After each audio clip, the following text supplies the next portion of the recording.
Despite his great talents and abilities, Edward Elgar struggled to make a living.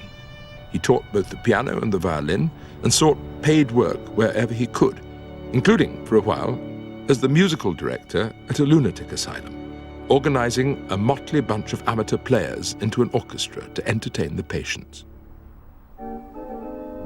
Although the Elgars would worship at the local Catholic church on Sundays, Edward would run down to play the organ at the Anglican cathedral after Mass. The Elgars were Roman Catholics. Nonetheless, Elgar and his father played often on this organ. Elgar loved it, and he loved the cathedral deeply, and for it and its organ, he wrote his organ sonata.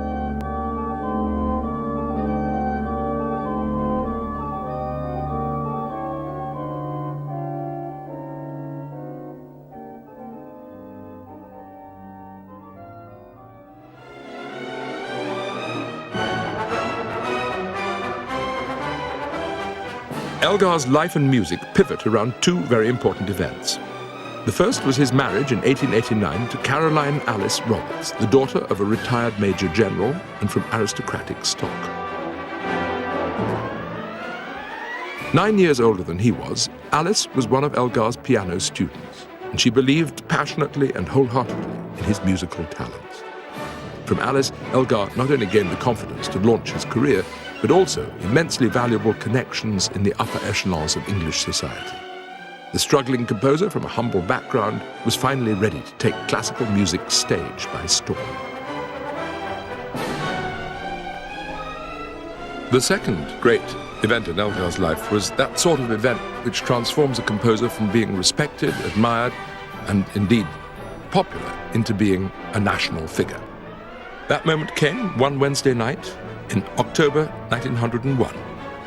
At the famous promenade concerts, the Proms, the audience stood as one and cheered raucously as the last notes of the Pomp and Circumstance March No. 1 died away. The conductor was even compelled to play the piece 3 times. As it happens, Elgar himself wasn't there, but from this point, the ripples of his popularity and fame spread rapidly.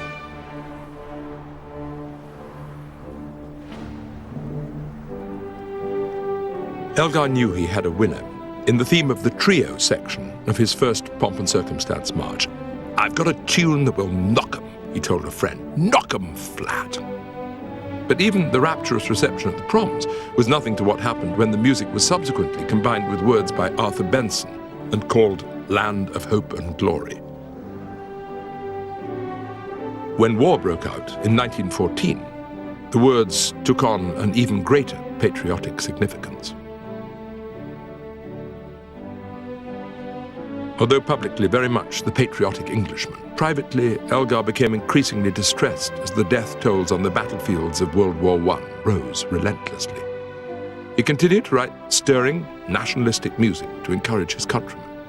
But by the end of the war, he had grown to dislike very much what had happened to his knockout tune.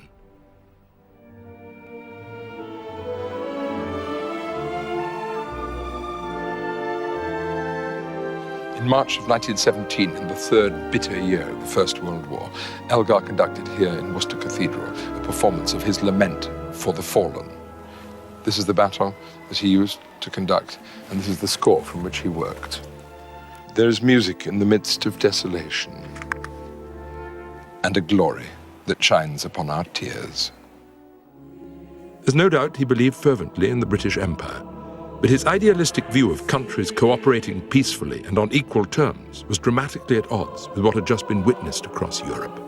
In search of solace, Elgar returned to Sussex, and immediately the beauty of his surroundings inspired more contemplative music: the violin sonata, the string quartet, and the piano quintet. "The trees are singing my music," Elgar once wrote. Or have I sung theirs?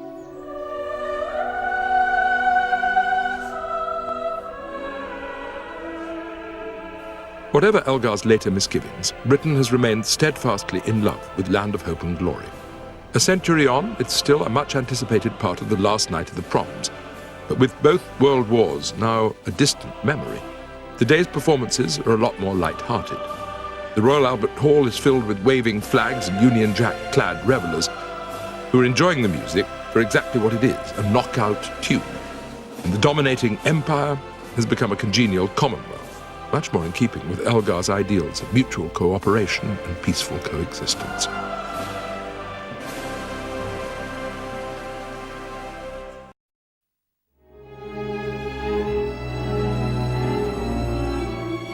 On April the 7th, 1920, Edward Elgar's beloved Alice died.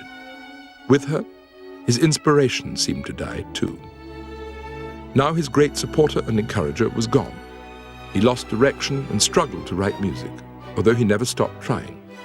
After his daughter Caris married in 1922, Elgar was entirely on his own, and a year later he returned to his other great love, Worcestershire, to spend the rest of his life in the company of his dogs, Marco and Mina, once again immersed in the countryside of his childhood.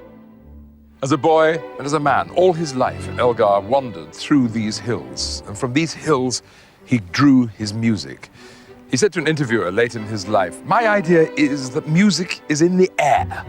It is all around us. The world is full of music, and you have simply to snatch all you require." Elgar's final years were spent at Marl Bank, a house on a hill he had had his eye on for years because of its glorious views across to Worcester, the Anglican Cathedral, the River Severn, and the Malvern Hills. Everything he held dear, in fact. Here he felt sufficiently enlivened to begin composing again, and a symphony, which would have been his third, began to take shape, and there were plans for an opera. In 1933, persistent back pain was diagnosed as a malignant tumor.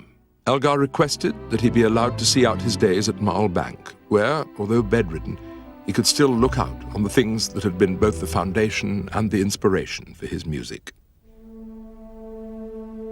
After the performance of For the Fallen, Elgar donated a copy of the score of his first great masterpiece, The Dream of Gerontius, to the cathedral, inscribing it, "Making a nearly 60 years love of my own cathedral, Edward Elgar."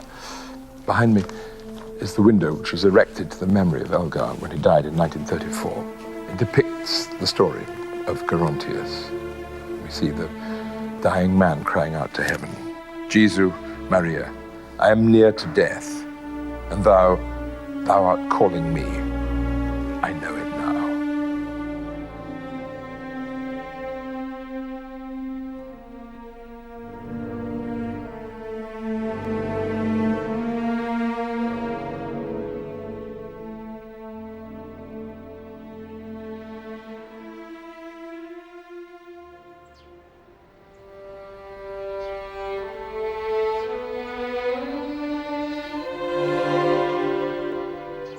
The Malvern Hills were with Elgar to the very end. On his deathbed, he whistled the opening sequence of the cello concerto to one of his friends. And he said to him, "If ever you're in the Malvern Hills and you hear that, don't be frightened. It's only me."